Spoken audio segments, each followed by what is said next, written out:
योग सिद्धि के लिए, मुक्ति के लिए भक्ति करते हैं। बहुत कम मनुष्य श्री कृष्ण प्रेम प्राप्ति के लिए भक्ति करते हैं। उन भक्तों को जो मेरे सतत सहयोग के इच्छुक हैं, सदा सर्वदा के लिए मेरे सहयोग के आकांक्षी हैं, जो प्रतिपल प्रतिक्षण मेरा सानिध्य चाहते हैं, मुझसे क्षण भर भी दूर नहीं होना चाहते और भजता प्रीतिपूर्वकम मेरी प्रीतिपूर्वक प्रेम पूर्वक मेरी सेवा करते रहते हैं, ददामी बुद्धियोगतम उनको ऐसे प्रेममयी सेवा की दक्षता निपुणता प्रदान करता हूँ, जिसके द्वारा वो मुझे प्राप्त कर लेते हैं।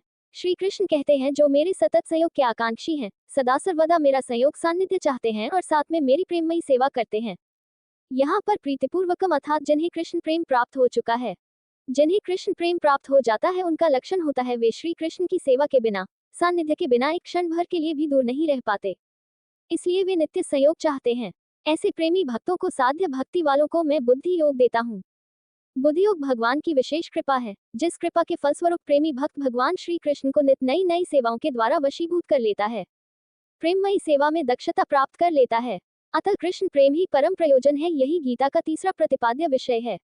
प्रिय मित्र संबंध उसका होता है जो अलग हो। आप अमर बीज हो और ईश्वर भी। ईश्वर आपके पास में है, परंतु आप जानबूझकर उसे देखते नहीं, बल्कि ठीक उल्ट वो देखते हैं जो आप चाहते हैं, क्योंकि आपने अपने विवेक की आंखों पर शरीर व इंद्रिय रूपी चश्मा लगा रखा। भला एक घर के अंदर अपने को बंद करके और आंखें मूंद कर आप कैसे प्रकृति का नजारा देख सकते हैं? उस शरीर रूपी नकली घर में रहकर इंद्रियों के चश्मे से आप जब तप ध्यान मंत्र तंत्र योग आदि से आप उस नकली घर को ही रिपेयर कर रहे हैं, तो आपको वही मिल भी रहा है जो आप चाहते हैं।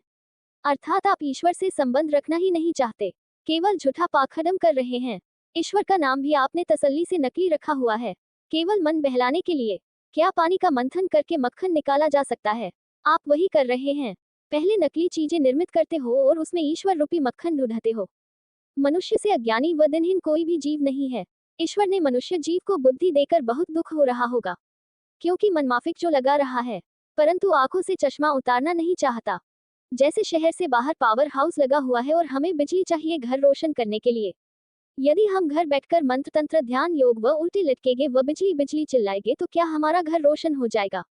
इसके लिए हमें एक विधि अपनानी होगी और जानना होगा, अर्थात पावर हाउस से एक तार बिछाकर घर तक लानी होगी और फिर बल्ब का कनेक्शन जोड़ना होगा, तब जाकर घर रोशन होगा।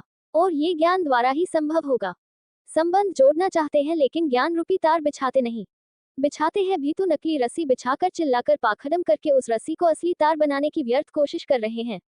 कभी संबंध स्थापित नहीं कर पाएंगे आप, जब तक असली बुद्धि व विवेक रूपी तार को सत्य ज्ञान से नहीं जोड़ोगे। और ज्ञान भी मनुष्य ने अपने ही द्वारा लिखा सत्य माना हुआ है, अर्थात सब कुछ नकली। यदि एक भी चीज असली आप लिए हुए हो और यूज कर रहे हैं, तो कृपया मुझे बताएं, क्या मनुष्य में इतनी भी बुद्धि नहीं है कि पानी से मक्खन नहीं निकलेगा, लेकिन लगा हुआ है मक्खन निकालने के लिए पानी से? आप जितना भी ज्ञात लेख व लिखा जान रहे हैं, वह सब पवित्र नैतिक ज्ञान है, जो केवल शरीर व मन को सुख देगा। अर्थात एक नकली एवं कमजोर रस्सी के सहारे आप गहरे कुएं में उतर रहे हैं, जो आपका वजन भी सहन नहीं कर सकती। पार करना तो बहुत दूर की बात है। हर सुबह शाम हम नकली को ही बड़े चाव व विभोर होकर ये कूड़ा इकट्ठा कर रहे होते हैं और अपने आप धन्य समझ रहे हैं। जब आप अपनी ही जिज्ञासा को शांत नहीं कर पा रहे हैं और बुद्धि काम करने के बाद एक बिंदु पर जाकर हार मान लेते हैं, अर्थात केवल मान लेते हैं और अपने को काल के हवाले सौंप देते हैं, और फिर ये शरीर व आपका पाखंड एक ही झटके में खत्म, और फिर यही नई यात्रा शुरू। अरे भाई, जिसे आप ढूंढ रहे हो वो आप ही है। केवल जरूरत है तो सत्य ज्ञान से स्वयं को जानने का, और इसके लिए एक शब्द भेदी सद्गुरु चाहिए, जो आपको अपना ही असली स्वरूप लखा दे। कुछ भी करना या लेना देना नहीं है। क्या आपको किसी चीज को पहचानने के किसी पाखंड करने की जरूरत होगी? आँखम ना मुंदो, कान ना मुंदो, तनिक कष्ट मत धारो, खुले नयन रखो, सुंदर रूप निहारो। अर्थात केवल आँखम कान बुद्धि व विवेक आपको खुला रखना है और सत्य ज्ञान समझकर आपने अपना ही स्वरूप जानना है। कोई पाखंड व साधना नहीं, ना ही ब्रह्मचारी अर्थात घर त्यागने की जरूरत, कोई कष्ट व कल्पना करने की जरूरत नहीं। मैंने भी आपके सामने केवल पवित्र सत्य रखा है, परखने के लिए, ताकि आप सत्य असत्य का फैसला कर सको। सत्य ज्ञान नहीं बोला क्योंकि वो आपको ऐसे समझ ही नहीं आएगा। इसलिए पहले पवित्र सत्य ज्ञान को समझो और असत्य से धीरे धीरे त्यागो। फिर मूल्य ज्ञान अर्थात निरक्षर सत्य ज्ञान ग्रहण करो, तब जाकर आप ईश्वर से संबंध स्थापित कर सकते हैं, अर्थात अपने आप से। कितनी भारी विडंबना है मनुष्य की, घर में पड़ी वस्तु तो सुझे ना ही बाहर ढूंढन जासी। समुद्र में मीन प्यासी मोह देखत आवे हंसी।